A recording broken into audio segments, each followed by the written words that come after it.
Daniel Pulido was caught during the To Catch a Predator sting of Riverside, California. He was 40 years old at the time and believed that he was talking to a 13-year-old female. Over the course of this video, I will review Daniel's chat log with the perverted justice decoy, and then take a look at the confrontation with Chris Hansen.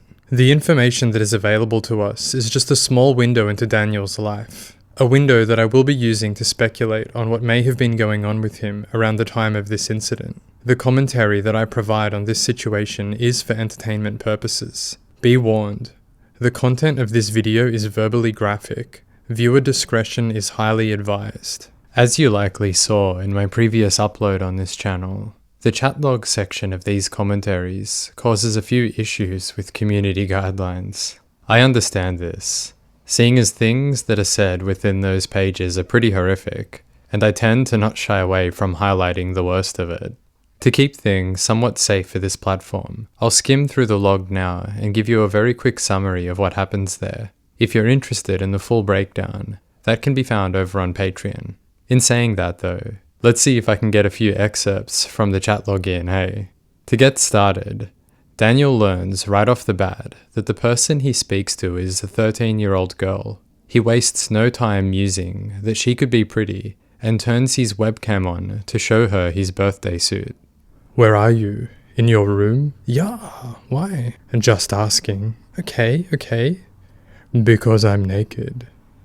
I don't know if you want to see me naked. Oh, laugh out loud. I guess so. Okay, you ever see a naked guy here? Yeah, duh, laugh out loud. You like? Yeah, cool. Following this, 6 minutes into the chat, the conversation turns graphic, and Pulido has all sorts of questions about the decoy's prior sexual experiences. It's a pretty short conversation overall, and the next few pages consists exclusively of predator chatter. The man is repulsive in his thoughts, and 40 minutes after the two begin talking, he wants to have a phone call with her to alleviate her concerns that he might not be real. Following the call, discussions of a meetup on that very night are had, and the plan is to get together and watch a scary movie, amongst other, more sinister activities. Pulido is quite nervous that although the decoy is home alone, potentially her neighbors might become nosy and question who is this strange man coming to visit. That leads to this awful gem of predatory dialogue. Do you care that I'm 13? So is okay with your neighbors? I'm okay with it. Yeah, they don't care. So is your webcam still on? Yes. You want to see my dick again? Yeah. Do you want me to see it in real life? Yes. Cool. So that's it for the chat log, hey. Short but not so sweet. The two exchange details about his car and her house, and directions are given. Pulido hops in his truck and heads out to show Chris Hansen just how real he is. Hello? Hello? Hello, Sammy? Hey, come on in. Where are you? I gotta finish brushing my teeth, okay? Okay, Just wait at the counter for a second. okay. Thanks.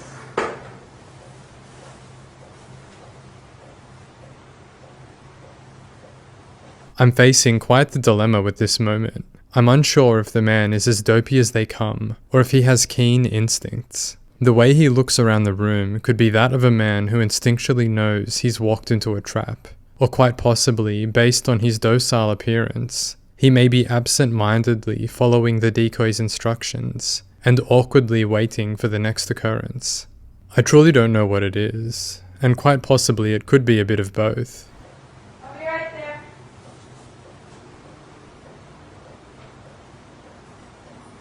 How are you tonight?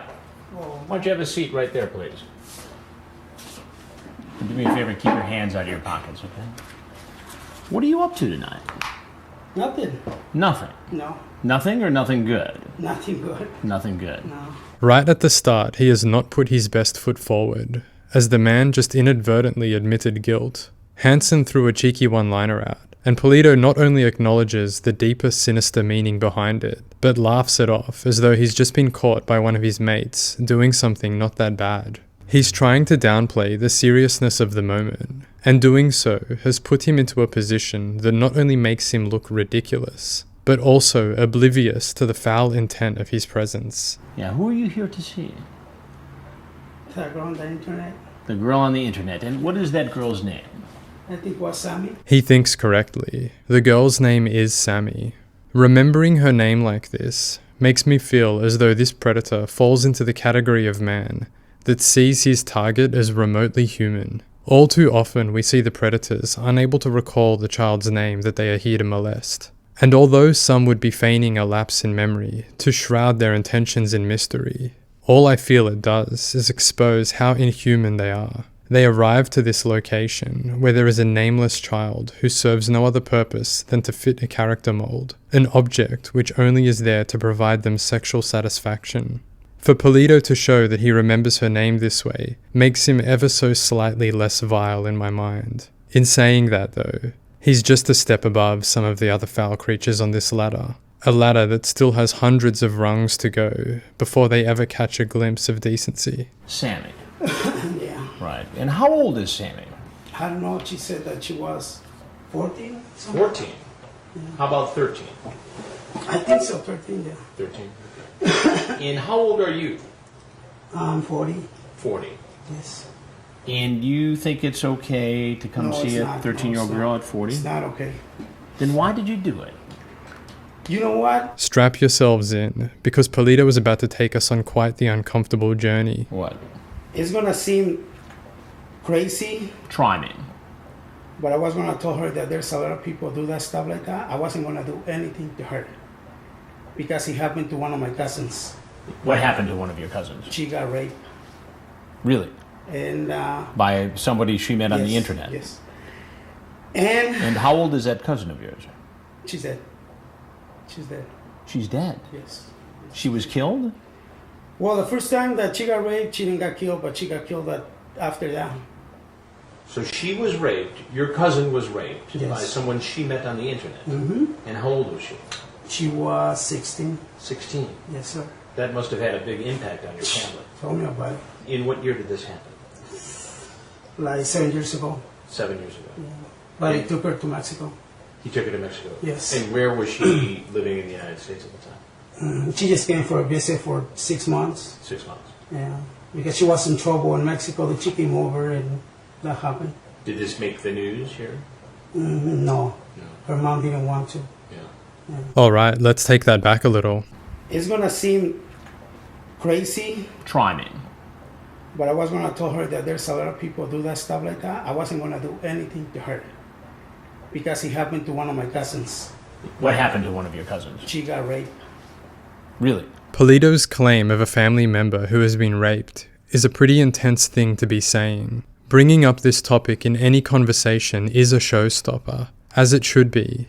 I'm certain that Pulido is very aware of this. He's attempting to slam on the brakes of the moment and grasp for control by using something which would generally be deemed fairly insensitive should the person listening steamroll by it. There are many angles that I could approach this discussion with, but the one which is relevant to this moment with Danny is the impact that this topic can have when brought up in conversation. Once this is brought up, especially for the first time, it escalates the moment from casual communication to serious discussion. What Pulido is trying to pull off here is taking the sensitive nature of this discussion and trying to leverage himself into a better position with it. Due to the reality of his reasons for being in the house on this night, doing what he's doing right now is grossly insensitive to not only the family member who suffered this attack, but anyone who has found themselves a victim to this crime. Hansen usually is in complete control from start to finish, and I don't believe that he has lost any control with this development, but I do think that he has had to take a very brief moment, one where we see him scratch his head, as he recognizes what Pulido is about to do. Hansen's head scratch here, to me, says, "Are you really doing this, Daniel? Is this really the predatory hill that you're going to die on?" Really? And By somebody she met on the internet? Yes. Big deep breath, Pulido. You got this, hey? Realizing that Hansen is allowing him the opportunity to tell this tale, Daniel takes this deep breath, as I imagine his mind goes into overdrive, weaving a story out of a family tragedy and finding a way to present this so that it makes him look favourable in this very moment. I opine that Pulido here is completely operating on second-by-second storytelling, based on how he gets this story across, with no slip-ups or major stutters. His skill for under-pressure storytelling would be rather impressive, were it not for the foul nature of the situation. And how old is that cousin of yours? She's dead. She's dead. He's not holding back. First he brings up rape, and now murder. I imagine this is the most trouble Pulido has ever been in, so he's really drawing on the deepest of emotional trauma that he can think of, to really force himself into a position where he can be heard. Now that he has Hanson's attention, let the distribution of verbal manure commence. She's dead. Yes. She was killed?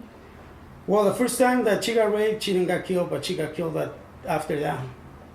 So she was raped, your cousin was raped Yes. by someone she met on the internet. Mm-hmm. And how old was she? She was 16. 16. Yes, sir. That must have had a big impact on your family. Tell me about it. Hanson repeats Daniel's story back to him, to confirm that he is getting everything in this harrowing tale correct. Pulido's exaggerated head movements to outwardly express that they are, in fact, both on the same page, can be seen as Hanson recites it all. It would appear at this point, Pulido believes that the two are in a conversation now, rather than a confrontation. In what year did this happen? Like 7 years ago. 7 years ago. But he took her to Mexico. He took her to Mexico? Yes. And where was she living in the United States at the time? She just came for a visit for 6 months. 6 months. Yeah. Because she was in trouble in Mexico, then she came over and that happened. Did this make the news here? No. No. Her mom didn't want to.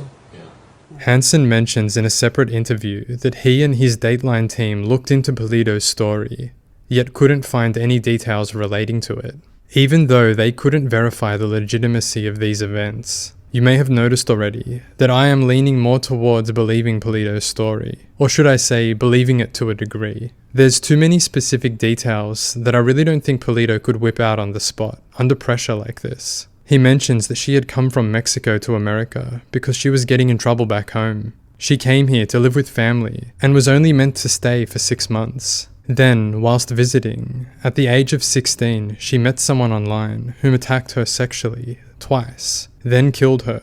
If we rearrange some details here, then the story becomes more and more plausible. For example, maybe she wasn't murdered at all, and he's using death to up the seriousness of the situation. Or if she were to have died, possibly it wasn't by a person, but got into a bad crowd and OD'd. Maybe the drugs were given to her by an older man, the family claiming that this man was her murderer, as he gave her the substances which brought upon her death. Looking at it a step sideways, and arranging more details around, quite possibly the story is 100% legitimate. But what is not is Pulido's connection with her. Possibly the victim was a cousin of a friend, and this tragic story was something that he'd heard through the grapevine. So no, I do not believe what the man is touting. But to some extent, I think he is drawing upon truths to peddle this lie. His mind grasping at the most intense story he could think of that somewhat resembles child predation, then tweaking that on the fly to suit him in this moment as he attempts to wiggle out of the heat. So, based upon that, you decided to come over here and tell Sammy about the dangers of talking to strangers on the internet. I know the situation is grossly serious, but the way it teeters from disgusting to outlandishly ridiculous is too much for me to handle at times. The affirmation in both his voice and his exaggerated head nod here I find utterly hilarious. Like a man who's been building an underground shelter for years, getting ready for a catastrophe, while everyone in town calls him crazy. They cannot understand why he dedicates his life to this strange cause, but he does so anyway. For them, he's a martyr. The fateful day comes, and the catastrophe hits. All the townsfolk gather safely in his shelter, thanking him, praising him. They say to the man, "You're a hero, Pulido. Even though we ridiculed you, you were making sure that us and our children would forever be safe. Can you forgive us?" He nods his head and says, "Yes." And what were you going to tell her? I was going to tell her, look, you know what? If you keep doing this, I mean, there's no other people like me, but there's other people that is kind of dangerous, and they can do it to you. Wow, Daniel. The accentuated slow blink at the end of your statement of heroism. You, my friend, are a true blue saint, hey. One of a kind. I know I show myself to her on the internet. I can't catch a break over here with this man. Almost every word at this point that comes from his mouth is beyond ridiculous. And one does need to chuckle at it. What's the alternative? The alternative would be to cry for humanity's sake, I suppose. To cry at the fact that on this planet, as a group of humans, we are not unified at all. We've gotten to a point where we all class ourselves as intelligent, yet some of us still choose to engage in behavior that is horrifyingly damaging to one another, let alone children. Yes, this is most definitely a moment where one could have a good solid cry when thinking about these sort of things. So instead I do choose to laugh. One can save those tears for another evening, hey? The reason I stopped here though was to point out how quickly and easily Pulido buckles under a little pressure. He's been doing pretty good so far with his ability to hold it all together, but in saying that, he hasn't been met with any real resistance from Hansen yet. Up until here, he has been given free rein to do and say as he pleases. He's unsure who Chris is, probably a father, and because of this he's taking the whole protector of children approach, to try and get the fancy-looking man to see it from his position. Yet there would be one thing that I speculate would be bothering Daniel, and that would be the fact that he does not know the extent to what Chris has seen regarding what he said and did to Sammy. Surely Chris hasn't read the chat log, right? No one would do that. But there is a chance that this father saw him on the webcam, maybe even briefly, whilst walking past his daughter's room. He saw it, then later on confronted his daughter, and found out yes, in fact he did see correctly. There was a naked man masturbating in front of her. This thought, I imagine, would be going back and forth through his mind, as it is the Achilles heel to his entire argument. After telling Hansen quite the tale of good and wholesome intent, notice how Chris is not giving him an inch. On screen now, from a different angle, we can see Chris doing nothing other than glaring. It's a game of predator chicken that Hansen now plays with Pulido. It's not the longest silence, but every fraction of a second here would be an anxiety-riddled mess, as Pulido would be feeling that Hansen is not buying his story. So the man buckles, and brings up the fact that he was naked. No one asked him to divulge this information. The chat log has not been revealed yet. This crack into a slight truth is the result of a man buckling under the pressure of not knowing what Chris knows, and it's all brought on by that small yet powerful silence. The normal flow of conversation would usually see someone responding instantly, so to have a small gap like this would lead one to believe that the other party is thinking intently about what has been said. Because Pulido is not confident in his lie right now, he cracks and needs to give more information, showing what it is that concerns him in a way that makes him feel like he looks honest, doing so before Hansen can question it. And they can do it to you. I know I show myself to her on the internet. What do you mean you showed yourself to her? I mean, I show her my webcam, Yes. and what? that's the only reason, because, I mean, people like that get scared, and I don't like that. So I'm confused. You showed her what on your webcam? No, I just show her my webcam to her, And what was on the webcam that she would have seen? me, You Yes. doing what? she's naked, Naked. to get her attention. Quite the smooth operator he is, hey. It's amusing to see how he is presenting himself as an almost proud man, so confident in the wholesome innocence of his words and intentions, even when delivering the news that he was, in fact, just naked in front of a child. Such a casual delivery of such a horrific image is really something to behold. She's naked, Naked. to get her attention. So you pose naked. You pose naked on your webcam. I feel that this is a good moment to address the stoned Danny theory. Many people online claim that Pulido is operating whilst under the influence of marijuana.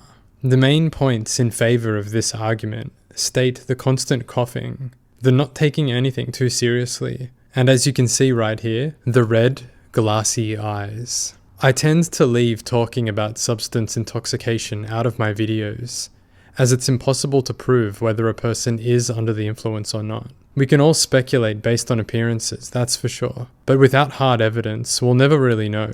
So for most of my videos on these men, I do operate under the assumption that they are stone cold sober. Despite that, it is a bit of a chuckle going over this segment with the lens that the man is high. A lot of things do start to make a bit more sense, that's for sure. So a 13-year-old girl could see it because you wanted to teach her a lesson. Well, you can say that. Yeah. So this is like a tough love thing? No. No. Well, what is it exactly? It's like I told you, just to make sure that she don't do stuff like Get that. attention. So you sent these, you allowed her to see these pictures of yourself. Yes. This, Yes. that's you. Yeah. And you're, what, masturbating there? Playing with myself. Playing with yourself, yeah. Yeah. And you knew that a 13-year-old girl was going to see those. Yes. And you did this just to teach her a lesson. Pulido has now been confronted with some pretty intense evidence that the situation is a cut above an angry father. Images of himself masturbating have been printed off and presented, and I find it interesting to observe his facial expressions that swiftly change throughout this moment. He goes from a relaxed state of casually explaining things. Then when the photos are brought out, his breathing increases as his eyes do not move from the images. Shame and embarrassment crop up for a split second, and then he shifts his weight, as many people do when under pressure, adjusting their physical state to ease the mental and emotional discomfort that they currently cannot escape. Danny puts a momentary focus towards a pre-existing physical ailment, which I opine could be a subconscious and brief distraction from the pressure. And then finally, he tries to sink back into casual playfulness, something that will be more difficult now than ever, as he is becoming more and more aware of what is going on. As this high-pressure moment unfolds, coming up, Hansen will now go on the attack, and he begins to present all of the things that don't make sense. It's a drastic shift in energy as Hansen transitions from curious passenger to confused driver. He will begin to read quotes from the log to further express his confusion at Danny's elaborate story. And as this happens, stress and embarrassment will wash over Pulido, clearly visible to us as he squirms around in discomfort. Well, basically, yeah. Basically. Yeah.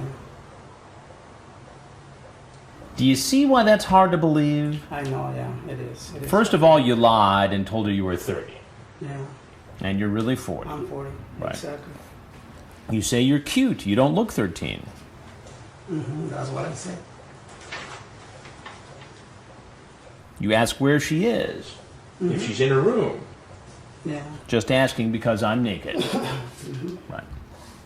You ever see a naked guy before? You ever feel a blank before? Yeah. Yeah. What have you done? Did you like it? How old was the guy? Will you give a slang for oral sex? So you like my blank? Will you be alone? Will it be okay if I go see you? The neighbors won't say anything to your mom. But remember, I'm 30.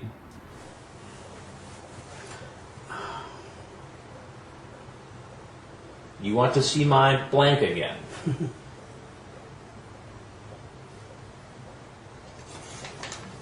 It sounds like you wanted to date her. Not teach her a lesson about the dangers Well, of you know, I mean, I guess she would have yeah, learned about yeah. the dangers of the internet had I not been there and had she been here, huh? Well, you gotta make it sound like that, so they can believe you. Whilst his own words were being read out to him, I imagine that his mind has been working overtime looking for a way out, finding an opening where he can interject his defense. He claims that, well, you've got to make it sound like that so they believe you. I interpret this as him saying he needs to play the part of the predator so that the child truly learns their lesson.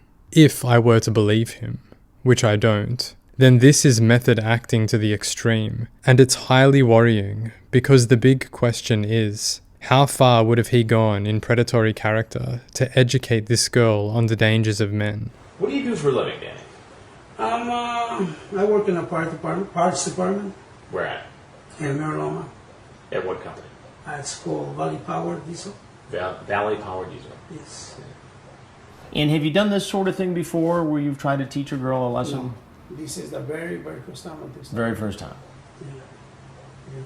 Yeah. I'm not gonna lie, I have friends, but they're old. I would put good money betting that the friends he refers to here not much older than 13, hey. You know, that we play in the warehouse and stuff like that. Why even talk to somebody who you think is it 13 was years stupid. old, huh? Stupid, It was stupid. Yeah, it's stupid. So why don't You you... know, I'm gonna tell you straight up. Please do, Danny.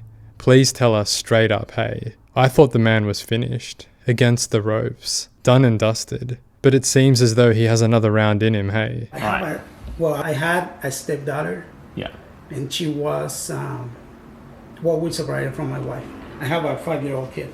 Right. And my stepdaughter, and she was, at the moment, she was 14. Mm-hmm. It makes my skin crawl to think that this man was once in the proximity of a teenage stepdaughter.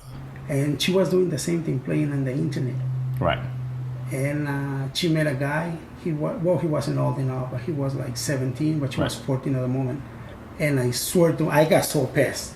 I even told my ex, you know what? I don't want her. She's not gonna go by the rules in the house. The way he delivered his last strike attempt at regaining control, which one usually only sees when confronting a liar with their lies. Danny firmly talks about the rules of his house. The conviction in his tone is intended to inspire trust in his moral compass. A valiant attempt, but too bad it didn't work on Hansen, as he was having none of it, hey. So wait. So you're telling me that you had a 14-year-old stepdaughter who met a guy on the internet to have sex? No. She met him, just to be friends. To be friends. By- And that upset you? Yeah. Yeah, so you're upset and you didn't want her meeting guys on the I told her, internet. why you gotta go. So you walk into this house to meet a 13-year-old girl. I know, Why is that okay? Would you be okay if a grown man of 40 years old walked into your home to meet your daughter? Of course not. Then why is it okay for A defeated Danny falls back on showing that he is dealing with that physical ailment again. With no more ammunition left in the cannon of lies, all it looks to me is a twitching body of a dying predator, sinking towards the depths of consequence, whether he knows it yet or not. you to do this? I know, stupid. Very stupid. So that all that stuff about teaching her a lesson and being the protector, that's a big lie. Then. No, it's what I was gonna tell her too. Why couldn't you just tell her I don't know. in the internet? Why couldn't you just say this is a bad idea? You're young. You shouldn't be doing this. Yeah, it's true. If only Danny knew Hansen prior to making this elaborate plan, hey. He wasted so much time and energy trying to teach the girl a lesson by acting the predator, when he could have easily just told the girl that this is a bad idea. I find it highly amusing that he agrees with Hansen's alternate plan here to the predatory lesson, as though it's something brilliant, like an idea that he would have never been able to think up on his own accord. Why couldn't you just say this is a bad idea? You're young. You shouldn't be doing this. Yeah, it's true. Why not call this internet service provider and say, look, there's a girl here. She might be in danger. It's true. But you didn't do any of that, did you? No. No, you came here. Did you bring condoms with you? No. Are you sure? Yeah, I did. You did bring condoms. Yes, I did. And what part of the lesson? I was just gonna give it. What part of the lesson were you going to use?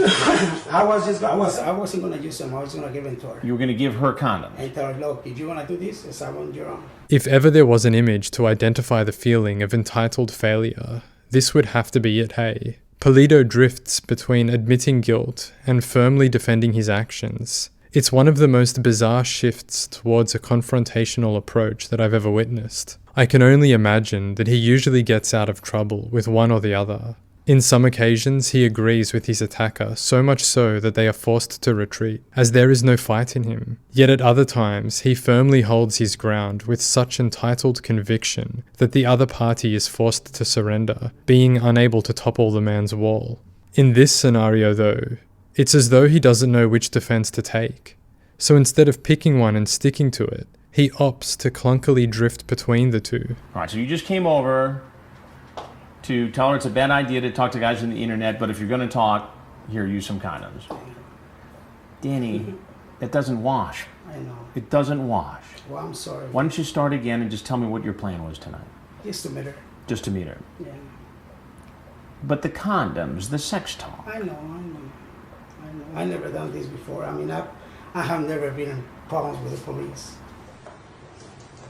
I mean, like I said, I have a 5-year-old boy. Right. You know, and I hate people do that, but I mean, But now you're one of them. I know. How does this happen? I'm sorry. How did you get to this? I don't know. For the first time in the entire interview, we get a shimmer of truthfulness from Danny, as he admits that he was here to meet her. I read his use of the word meat as a gentle way to say that he was here with sexual intent. Up until now, Hansen has fought back on almost every story Pulido has spouted. And finally, at the man's defeat, Hansen now shows kindness. It's a smart play on Chris's part. When he says, "Let's start over," it serves to give the predator a way out. What Chris has done is he has backed Pulido into a corner where there is no way out. Then he offers the man a rope. Danny takes a hold of it, starts to climb out. Then Hansen greets Pulido's vulnerability with energy to nurture it. He softly and calmly gives Danny the impression that, hey, you're doing the right thing by being honest with me. He asks Pulido questions such as, what happened? How did it get to this? But the pitch of his voice goes up at the end of the questions. It's very gentle. Doing this would be with the intent to show Danny that he now speaks with a friend. And when one is honest with a friend, they will be greeted with humanity. The beast that is Chris, whom hides behind this facade, is a cold, hard killer and no friend of Danny's. All he really wants is Pulido to further bury himself with his own words. It's a brilliant little moment, a power play that we don't often see in these interviews. A gentle climax to an otherwise turbulent 10 minutes of fantastical lies. How does this happen? I'm sorry. How did it get to this? I don't know. I swear to God, I don't know. I just don't know. It would be at this moment that Danny would be expecting the gentle vibes to continue. His mistakes and deviancy has led him to meeting this man, and now he is ready to talk about it. Maybe Danny's got a failing marriage, relationship. Maybe his life is so devoid of emotional and physical connection that he reclused to the internet to find love. Maybe he is a child predator deep down, not just a situational offender. And in this moment of vulnerability, he is now ready to have this conversation with someone. Maybe this man, his new friend, could be the one who listens to him finally, who can help him turn his life from a tragic mess to something of substance. Hansen, on the other hand, has no desire to help, as he reveals just what sort of monster's den Danny has hornily bumbled into. Do you ever watch TV, Danny? Yes. Do you ever watch Dateline NBC? Yes. Have you ever seen our stories on computer predators? Yes. This is one of them. Now, if there's anything else you'd like to say for yourself, No, that's it. then obviously you're free to leave. Thank you. And that's Daniel Pulido, hey. Pulido's defense throughout this whole process is quite the conundrum when looked at a little closer. On one hand, he is vehemently defending his actions, claiming that he be the guardian of children, and using examples of family members and stepdaughters to back up his claims of honor. Yet on the other, he has openly admitted that things he said and done are stupid and wrong, that he can't understand his own thought processes, and doesn't know why he is here. If both things he has said are to be believed, then we are looking at one of the most complex hero-villain stories of all time. He defends the youth of our world with a passion that burns like no other. Yet beneath the heroic exterior lies these urges, these deep, dark urges that he battles. A voice that tells him to be the very evil which he has set out to destroy. It's not often we get predators with such a well-developed emotional character nuance, hey? Who would have thought that this dopey-looking, probably stoned predator held such depth? I am, of course, having a bit of fun with all of that. The man, in my opinion, is a liar. One who will take any and every opportunity he can to wiggle out of trouble. The more hot the trouble, the more extravagant he is willing to make his lie. I've watched the Danny Pulido interview many times. He was one of the first people I'd ever seen caught on the To Catch a Predator program that made me want to watch more. When I was a younger man in my early 20s, I had watched an episode of TCAP and didn't think much of it. I found the program difficult to absorb, painfully cringeworthy, dramatized a little too much, and delved into a side of life that I was not prepared to think about. Yet as I grew older, I'd found the raw, uncut versions of these men, and it was Danny Pulido that drew me in. I'm not sure what it was exactly, but I can take a guess. And that guess would be the light-hearted tone he takes when presenting lies to Hansen of such astronomical proportions. I found it near impossible to not laugh, and for the first time in my life found myself chuckling at something I thought impossible to be humorous. As a person, I value laughter as one of the most important parts of my life. something I hold in high respects above many other things. And I wanted to explore this new laughter that I'd found. I wanted to see how deep it ran. And with that came the rabbit hole of the TCAP universe. What I found was much more than laughter, but a range of emotions that I never thought I could have to individuals I've never met. Disgust, confusion, empathy, and sadness, to name but a few. Things that had happened to friends of mine all started to make sense. Experiences that I had even had on chat rooms came together, and I looked at it from a different light. And all of this, the world of TCAP, was brought in by Mr. Pulido here. So for that, I do have to thank Dateline, right? I mean, I can't thank Danny.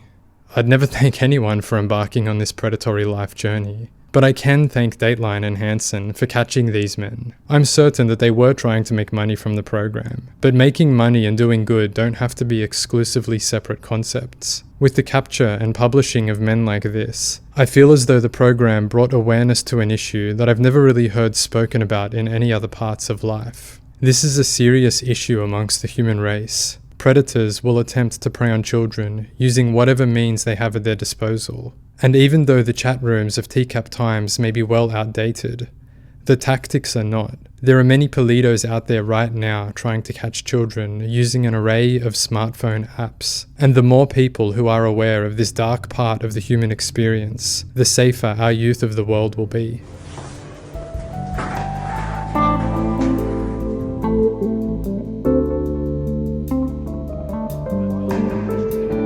After the sting, Pulido spent 6 months in prison and was registered as a sex offender, a status that he holds to this day. Information is difficult to dig up on the man, but I did find something rather troubling. It appears that in 2019 he was arrested for multiple counts of child molestation and spent more time in prison, being released near the end of 2020. I really don't know what to say regarding this, hey. I have no jokes or words of comfort.